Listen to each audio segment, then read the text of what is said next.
Sir ತಮ್ಮ ಹೆಸರೇನು ರೀ? ರಾಜಶೇಖರ್ ಚಂದ್ರಶೇಖರ್ ಟಿಮ್ಮಿನಿ ಅಂತ ಹೇಳ್ರಿ. ಈಗ ತಾಲೂಕ್ ಪಂಚಾಯತಿ ಮುಂದೆ ನೀವು ಎಷ್ಟು ದಿನಗಳಿಂದ ಧರಣಿ ಕೂತೀರಿ ಸರ್? ಇವತ್ತಿಗೆ 48 ತಾಸು ಐತ್ರಿ. ಇವತ್ತಿಗೆ ಒಂದು ದಿನ 24 ತಾಸು ಕಳೆದ್ರೆ ಈಗ ಮುಂದುವರಿಲತ್ತದ. ಯಾವ ಕಾರಣಕ್ಕೆ ಸರ್? ನನ್ನ ಸ್ವಂತ ಜಮೀನ್ದಾಗ ಇವರು ಒಂದು ಚಿತ್ತಾಗಾರ ನಿರ್ಮಾಣ ಮಾಡ್ಯಾರ. ಅದು ರೂಢಿ ಭಾಷೆದಾಗ ಹೇಳೋದ್ರೆ ಹೆಣ ಸುಡೋ ಜಾಗ. ನಿಮ್ಮ ಜಮೀನಲ್ಲಿ ಮಾಡ್ಯಾರ? ಮಾಡಿ. ಈಗ ಮೊನ್ನೆ ಒಳಗೆ ಕೂತಿದ್ರಿ, ಹೊರಗೆ ಗೇಟ್ ಹಾಕೊಂಡು ಕೂತ್ಬಿಟ್ರಲ್ಲ. ಇವ್ರು ಜಬರ್ದಸ್ತಿ ಮಾಡಿ ನನಗೆ ಹೊರಗೆ ಹಾಕಿ ಗೇಟ್ ಹಾಕ್ಯಾರ. ಯಾರು ಮಾಡ್ಯಾರ ಜಬರ್ದಸ್ತಿ? ಇಲ್ಲಿ ಸಿಬ್ಬಂದಿ ಅವರು.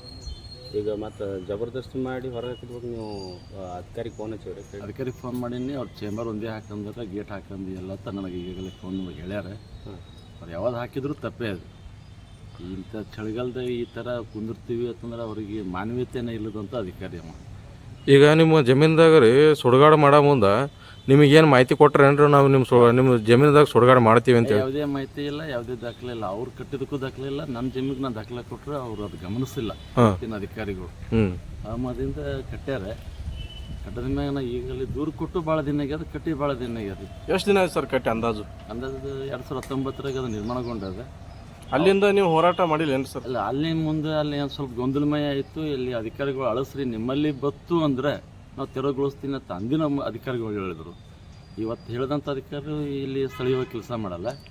ಅಲ್ಲಿ ಅಭಿವೃದ್ಧಿ ಅಧಿಕಾರಿ ಸ್ಥಳೀಯವಾಗಿ ಉಳಿದಿಲ್ಲ. ಯಾರ್ಯಾರು ಇದ್ರಿ ಅವಾಗ? ಪ್ರಭಾವತಿ ಕುಂಬಾರತ ಅಭಿವೃದ್ಧಿ ಅಧಿಕಾರಿ ಇದ್ದರು. ಅವಾಗ ಯಾರು ಇದ್ರು? ಇಲ್ಲಿ ಅಜೂರ್ ಅಂತಿದ್ರು. ಅವರಿಗೆಲ್ಲ ಫೋನ್ದಾಗೆಲ್ಲ ಮಾತಾಡಿದ್ದದ, ದೂರು ಕೊಟ್ಟಿದ್ದದ. ಅದು ಮುಂದುವರೆದು ಹೋದ್ಮೇಲೆ ಅಜೂರ ಗಮನಕ್ಕೆ ಸಂಪೂರ್ಣ ಅದ. ಈಗ ಮೇಲಧಿಕಾರಿಯಾಗಿ ಕೆಲಸ ಮಾಡ್ತಾರೆ, ಬಿಜಾಪುರ ಜಿಲ್ಲಾದಾಗ ಮಾಡ್ತಾರೆ. ಅವರಿಗೆ ಅದು ಗಮನಕ್ಕೆ ಅದ.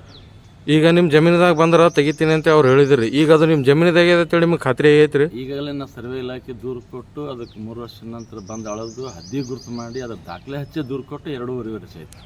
ಎಲ್ಲಿ? ತಾಲೂಕ್ ಪಂಚಾಯತಿ ಕೊಟ್ಟರು. ಈಗ ನೀವು ಕೊಟ್ಟ ಅರ್ಜಿಗೆ ಏನು ಸ್ಪಂದನೆ ಏನಿದೆ? ಇವತ್ತಿನ ತನಕ 2.5 ವರ್ಷದಿಂದ ಯಾವುದೇ ಸ್ಪಂದನೆ ಮಾಡ್ಲತ್ತಿಲ್ಲ, ಏನೂ ಮಾಡ್ಲತ್ತಿಲ್ಲ. ದಿನನಿತ್ಯ ನಾಳೆ ನಾಡಿದ್ದು ಬಿಟ್ಟರೆ ಇವ್ರ ಬಾಯಿಗೆ ಮತ್ತೊಂದು ಮಾತುಗಳು ಬರಲ್ಲ. ಎಲ್ಲ ಕೆಲಸ ಬಿಡ್ತು. ನನ್ನ ಕೆಲಸ ಮತ್ತು ಇಲ್ಲಿ ತಂದು ನೆನಗುದ್ದೆ. CS ಅವ್ರ ಗಮನಕ್ಕೆ ತಂದಿದ್ರು. CS ಅವ್ರ ಗಮನಕ್ಕೆ 100 ಬಾರಿ ತಂದಂಥ ವಿಷಯ ಅದ. ಅವ್ರು ಖುದ್ದಾಗಿ ಅವ್ರ ಪ್ರತಿಕ್ರಿಯೆ ಏನೈತ್ರಿ? ಅವ್ರ ಪ್ರತಿಕ್ರಿಯೆ ಲಾಸ್ಟ್ನ ಮೊನ್ನೆ ದಿನ ಹೇಳಿದ್ದ, ಒಂದು ತೆರವುಗೊಳಿಸ್ಬೇಕು, ಇಲ್ಲಾಂದ್ರೆ ನಿಮ್ಮ ಜಿಲ್ಲಾ ತಾಲೂಕು ಪಂಚಾಯತಿ ಕೀಲಿ ಹಾಕ್ತೀನಿ ಅಂತ ಹೇಳ್ದೆ. ಅವರು ಕೀಲಿ ಹಾಕುವನ್ನ ಮಾತು ಹೇಳ್ಬಿಟ್ರು. ಈಗ 10 ಗಂಟೆಗೆ ಸರ್ ವರ್ಕಿಂಗ್ ಸಮಯ ಅದ, ನಾವು ಹೋಗಾರ್ದ ತರ್ದಿತ್ತು ಅಂದ್ರೆ ಮುಚ್ಚಿಸ್ಕೊಡಲ್ಲ, ಮುಚ್ಚಿತ್ತು ಅಂದ್ರೆ ತರಿಸ್ಕೊಡಲ್ಲ ಅಂತ ಹೇಳಿ ಬಂದೀನಿ. ಅದೇ ಮಾಡೋದು ಹೇಳ್ಯಾರ. ಯಾರೇ CS ಅವ್ರು? CS ಅವರು. ಇವ್ರಿಗೆ ಏನು ಕಾಲ್ ಮಾಡಿದ್ರಿ ಅಂತ ತಾವು? ಇವಾಗ ಅಲ್ಲಿ ಕಾಲ್ ಮಾಡಿ ಖುದ್ದೇನೆ ಇಲ್ಲಿ ಬರತ್ತಾನೆ. ಇದ್ದಿತ್ತಲ್ಲ, ಆಫೀಸ್ ತರ್ದಿತ್ತು, ಆಫೀಸ್ನ ಮುಚ್ಚಿಕೊಟ್ಟಿಲ್ಲ. ಈಗ ಒಂದು ಸುದ್ದಿ ಆಗ್ಯದ, ಒಬ್ರು ಯಾರೋ ಮಾಡಿದ್ರು. ಆ ಸುದ್ದಿ ಪ್ರಕಾರ ಅವಾಗ ಅದು ಖುಲ್ಲ ಇತ್ತು. ನಿನ್ನೆ ದಿನ ಅವ್ರ ಮೇಲಧಿಕಾರಿ ಏನೋ ಹೇಳಿದ್ರತ್ತ. ಇಲ್ಲಿ ಬುಗಿ ತೊಗೊಂಡು ಬರೋದಾಗ ಅವರು ಈಗ ಹಾಕೊಂಡು ಹೋಗಿಬಿಟ್ಬಿಟ್ಟು ಈ ಗೇಟ್ ಮುಚ್ಚಿಸಿ ಹೋರಾಟ ಮಾಡ್ಲಾಗತ್ತಾರೆ. ಅದೀಗ ಸಿಬ್ಬಂದಿಗಳು ಹೊರಗೆ ನಿಂತಾರ. ಮತ್ತು ನಿಮ್ಮ ನ್ಯಾಯ ಸಿಗೋರ್ಗು ನೀವು ಗೇಟೇ ತೆಗೆಯಲ್ಲ. ಹೌದೌದು. ಅದ್ರಾಗ ಏನು ಮೇಲಧಿಕಾರಿ ಬಂದು ಇವತ್ತು ಚಿತ್ತಾಗಾರ ತೆರವುಗೊಳಿಸೋ ನಂತರ ತೆರಿತೀನಿ. ಇಲ್ಲ ಅವ್ರು ಯಾವುದೇ ಕ್ರಮ ಹಾಕಿದ್ರೆ ನಾನು ಅವ್ರ ವಿರುದ್ಧವಾಗಿ ಹೋಗ್ತೀನಿ. ಅಂದ್ರೆ ಈಗ ನಿಮ್ಮ ಜಮೀನದ ಒಂದು ಚಿತ್ತಾಗ್ರಹ ಧ್ವಂಸ ಮಾಡೋವರೆಗೂ ನಿಮ್ಮದು ಹೋರಾಟ ನಿಲ್ಲಲ್ರಿ? ಇಲ್ಲ, ಸಾಧ್ಯನೇ ಇಲ್ಲ. ಈ ಗೇಟ್ ಬಂದ್ ಮಾಡೇ ಹೋರಾಟ ಮಾಡ್ತೀರಿ? ಅಷ್ಟೇ ಮಾಡೋದು, ಅದೇ ಅಂತೀನಿ. ತಮ್ಮ ಹೆಸರು? ರಾಜಶೇಖರ್ ಚಂದ್ರಶೇಖರ್. ಯಾವ ಊರು? ಊರು ಚಿಕ್ಕಮಂಡ್ಲ, ಇಂಡಿ ತಾಲೂಕು, ಬಿಜಾಪುರ ಜಿಲ್ಲೆ. ನಿಮ್ಮ ಬಳಿ ಸದ ಮೂಲ ದಾಖಲೆಗಳು ಯಾವ ಪ್ರತಿ ಅದಾವ ನಿಮ್ಮ ಕಡೆ? ನಾನು ಲೋಗೋ ಎದಿಬಿಡಿ. ಈಗಾಗಲೇ ನನ್ನ ಮೂಲ ದಾಖಲೆ ನನ್ನ ಪಿತ್ರಾಜಿತ ಆಸ್ತಿ ಅದ. ಈಗಲೇ ಸರ್ವೆ ಇಲಾಖೆಗಳು ಕಳಿಸಿದ.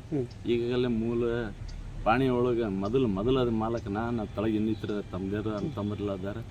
ಈಗ ನಿಮ್ಮ ಉತ್ತಾರಿ ಒಳಗಾಗಲಿ ಏನಾದರೂ ಚಿತ್ತಾಗಾರತ್ತೆ ಮೆನ್ಷನ್ ಮಾಡಿ? ಇಲ್ಲ.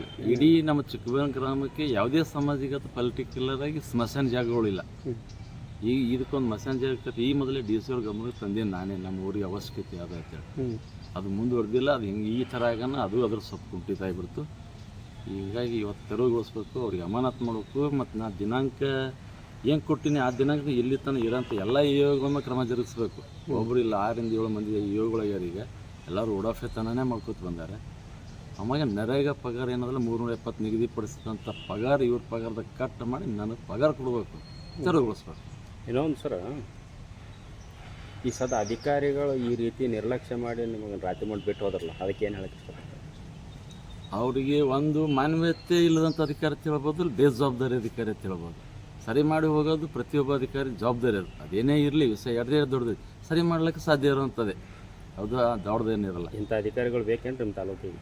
ತಾಲೂಕಿಗೆಲ್ಲ ಇವ್ರು ಭೂಮಿ ಮೇಲೆ ಇರೋದೇ 4 ಟನ್ ಅನ್ನಿಸ್ತದೆ. ಅದಕ್ಕೆ ಎಲ್ಲಿ ಹೋದ್ರು ಅದೇ ಮಾಡ್ತಾರೆ. ನಮ್ಮ ತಾಲೂಕು ಕೂಡ ಇನ್ನೊಂದು ತಾಲೂಕು ಹೋದ್ರು ಇದೇ ವರ್ತನೆ ಇರ್ತದೆ. ವರ್ತನೆ ಬದಲಾಗಬೇಕು ಅಂದರೆ ಈ ವಿಷಯ ನೀವು ಕುರಿತು ಒಂದು ಮಿನಿಟ್, ಈ ವಿಷಯ ಕುರಿತು 2 ವರ್ಷ ಹೋರಾಟ ಮಾಡೋದತ್ರ ಬರೋಬ್ಬರ ಸ್ಥಳೀಯ ಶಾಸಕರ ಗಮನಕ್ಕೆ ಅಂತ ತೊಗೊಂಬರ್ಬೇಕು.